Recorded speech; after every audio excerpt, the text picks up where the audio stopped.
50 years ago, the Black Cross Army threatened world peace. In response, a paramilitary organization known as Eagle gathered together 5 exceptional individuals to become a secret team of multicolored heroes, known as Himitsu Sentai Goranger. From them would spawn a legacy of teams, defending the innocent from the clutches of evil for half a century. So many different themes, great characters, action, stories, and now they're all dead. A multiversal calamity ambushes and destroys all Sentai. Every hero, every world snuffed out in an instant until a golden figure descends from the sky. The deity known as Tega Sword uses the very last strength of each titan to rid the darkness. Tega Sword goes into hibernation as the powers of each Sentai appear to be petrified into rings. And thus begins the story of the #1 Sentai. Well, I mean, they are actually the 49th Sentai, but we're not getting into friggin' semantics right now, okay? Jeez, get off my back! Off the bat, this premiere was just so much fun. The past few seasons have had really good first episodes, and I'm happy to say that Gozyuger is no different. The episode itself focuses on Tono Hoeru, as he is instantly fired from his job at the convenience store within the first few minutes of the episode. Seems like a perfectly sound guy. Seems like a perfectly stable dude. He's a bit of an outcast, antisocial, a bit of a lone wolf, you might say. As he struggles to pay his rent and secure a job, he's at a bit of a rock and a hard place. But thankfully, he's got friends, a friend, an acquaintance, yeah, like his former co-worker, Sutsumi, who buys him a hamburger. How sweet. The two have a moment where they share their dreams with one another. Sutsumi revealing that he wants to become the #1 musician and deliver his music to the world. Hoeru revealing that he actually doesn't really have a dream. That's when Brighton attacks, the villain faction of this season originating from No.1 World. And they are marriage themed. Even the foot soldiers have big old wedding bells on their heads. Kind of ties in with the whole Sentai like ring thing from earlier. I wasn't sold on them originally when they were first revealed. You know, being the big bad, the villains for the 50th anniversary. I felt like they were a bit ordinary, but they have totally grown on me since they were first revealed. They just exude so much personality, from the generals, Fire Candle and Bouquet, yes that is their names, to even the eyes, I think that's how you say it. The guys with the big bells for heads. They're such likable, fun, goofy little goobers. I don't know, I like them. They're fun. Amidst the chaos and destruction, Sutsumi runs to his bag and pulls out a ring. And on second thought, he looks familiar. A silver hand-like device appears and he uses it to transform, and something about this just doesn't feel right. All jokes aside, this was a really cool subversion of expectations and had my jaw on the floor when I first saw it. For the uninitiated, Sutsumi's actor is Boon Red from the previous season Bakuage Sentai Bunbunja. But instead of bringing him back, just transforming him to Boon Red, they bring him back and transform him into Kuwagata Oja, the Red Ranger from the season prior to Bunbunja. I don't know, it's cool stuff. I think that if this is the way they're gonna handle all the anniversary stuff, like bringing back old actors to cameo, bringing back the old suits for the, you know, the cool nerd Wojak moments, like, that's the thing I know, that's from the show I like, yay! Sorry about that. It will just help it stand out a lot more from, like, Gokaiger's legacy cameos and Don Brothers. Listen, it's one of my favorite seasons, don't get me wrong, but they did not need those anniversary elements at all. It aired directly after the actual anniversary season. What do you mean? They really just changed into past Rangers for no good reason. Honestly, calling it an afterthought is a bit generous, and that is a discussion for another video. I'm so sorry, I could rant about that all day. I think bringing in an old actor and then having them play a completely different character and then having them transform into a completely different suit from their original, I don't know, it's just neat. I think it's just a really neat concept. While Sutsumi fights, Hoeru is dragged into a portal leading to the graveyard of robots. He finds a ring of his own when all of a sudden Tega Sword appears before him in order to make a contract. He orders Hoeru to fight his way to the top, to find his dream and to become... No, you can't see it. No, number one! Do you like my drawing, by the way? I made another drawing.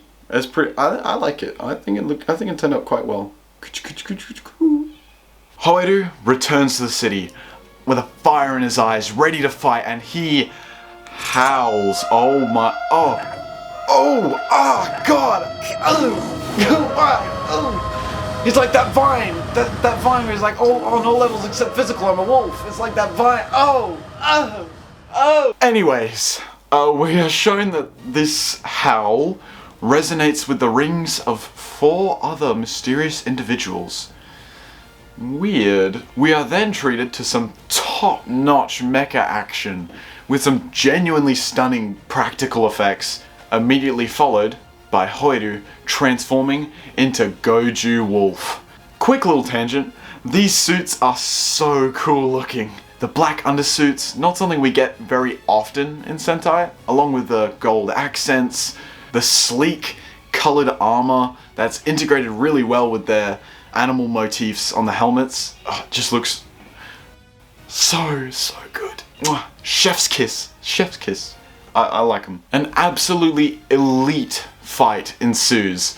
It's staged so creatively. It's shot and choreographed really well. He even does a Tekken fighting game Super Smash Bros 10-string wombo combo on this bell guy.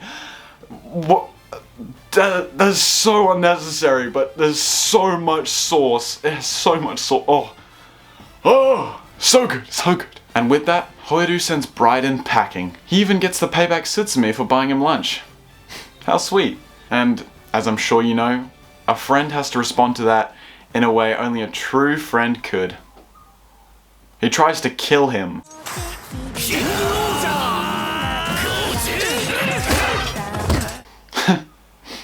Boys.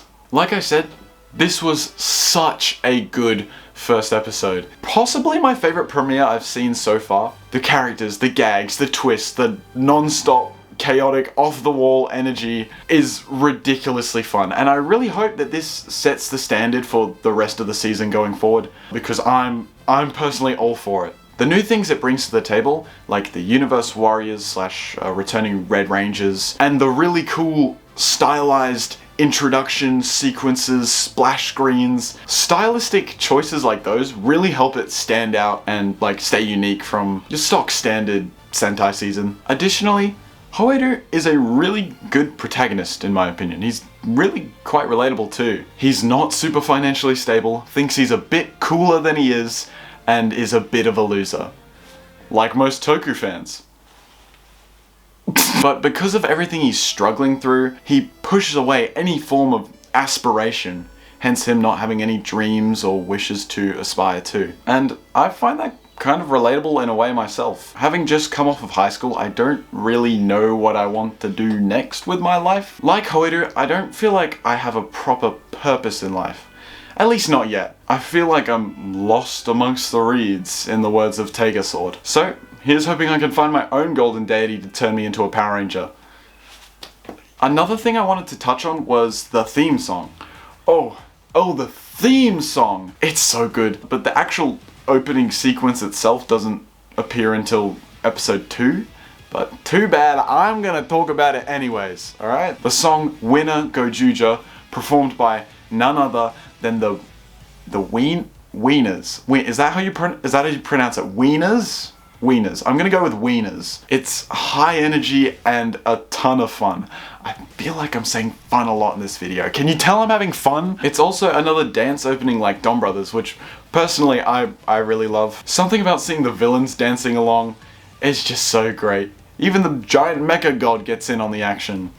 Then we get to this awesome shot of the Gozyugers fighting a bunch of Red Rangers, and my dumb little nerd brain can't handle how cool this is. Most of the opening sequence is just the Rangers goofing around, and you just know the sillier the opening, the more likely this show is gonna get freaking dark out of nowhere. Seeing this opening for the first time had me so hyped and reminded me kind of why I like Super Sentai so much. The series means a lot to me, personally. I got into Power Rangers when I was around 5 or 6, possibly earlier, but by the time I grew out of it, I was 9, okay? I was too old for that baby show. That show's for freaking kids. I'm 9 years old. I'm not a kid. Oh, if you could see me now. I'm making freaking YouTube videos about it now. One thing led to another, and I discovered Sentai and Tokusatsu as a whole through YouTube, which reignited my interest. I did some digging, and I eventually found a way to watch it perfectly within the bounds of the law. I started with Kaizoku Sentai Gozyuger in, I believe, May of 2021, so I haven't been watching for too long, albeit it is going to be 5 years next year.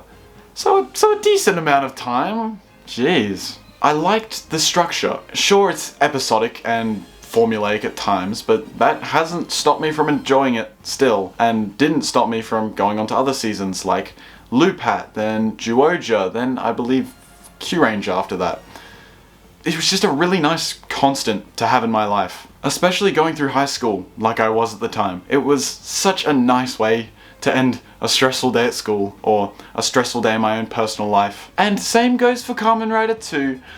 I've watched as much Kamen Rider as I have Super Sentai, and a little tiny bit of Ultraman in there, but I find Sentai to generally be more lighthearted than Kamen Rider. Doesn't necessarily make it better, I'm just a bit more biased to Sentai, and to that style, that lighthearted style. Also, this is a freaking Sentai video, so get out of here, go away. It also helps that I started in one of the best, and my personal favorite, the Reiwa era. Specifically for Sentai, I think every Reiwa season has been pretty consistently good. From Kira just that good old Sentai magic, revamped for the modern era, to Zenkaija, a little messy, but still a lot of fun, to Dom Brothers, way messier, but loads more fun. Third mention of Dom Brothers in a video that has nothing to do with it. To King Oja, an extremely ambitious fantasy epic, nothing like we've ever seen before in Super Sentai. To Bunbunja, a bit back to basics, but still does enough with its characters and story to try and break the mold, all the way up to now with Gozyuger, which, as I've explained, is shaping up to be a very entertaining show, at the very least. With its whole end-of-the-world calamity premise and battle royale gimmick, I'm really excited to see where this goes. Anyways, sorry for the late premiere review. The show's up to episode 4 now, and trust me, this episode was only just the beginning. I mean, literally, it was just the first episode, but each subsequent episode just gets crazier and more unhinged than the last in the best way possible. This is going to be a good one, I can tell. I just hope and pray that it stays consistent and consistently good at that. So please do find a way to watch it. Anyways, thanks for watching. That's all I've got to say. I was umming and ahhing on whether I should do this video or not,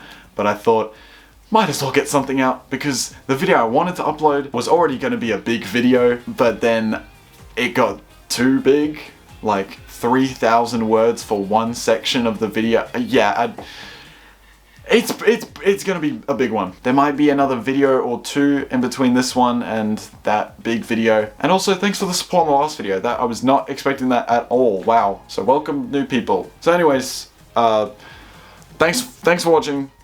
Bubby out. Bubby number one. Bubby number one. Remember that.